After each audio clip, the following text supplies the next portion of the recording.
Video হচ্ছে।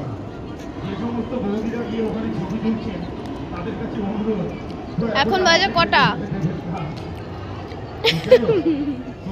11:30 বাজে।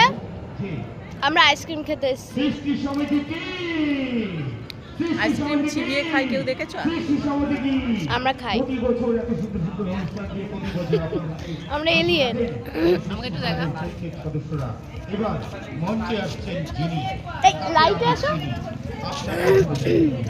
দেখতে একদম মিষ্টি রাজ আর সুন্দর তার তো তিনি সুন্দরী কন্যা অভিনেত্রী, ঠিক তেমনই একজন সুপারহিট সঙ্গীত শিল্পী। তিনি আমাদের জনপ্রিয় নায়িকা। আমরা আইসক্রিম খাচ্ছে, দেখাচ্ছে, ভিডিও হচ্ছে। হ্যাঁ হ্যাঁ হ্যাঁ। সিনেমা আপনারা সকলে দেখেছেন তো? তোমরা পারো আইসক্রিম খেতে? কিভাবে খেতে হয় জানো? এরকম ভাবে পুরো চটকে গেছে, গলে গেছে তুমি যে কথাগুলো ওভাবে। বলছো, সেই গানগুলো হবে, তোমাকে নিরাশ করবো না, ঠিক আছে? তুমি আগে থেকে বলো না, তোমাকে নিরাশ করবো না, তুমি তো ওয়েট করো।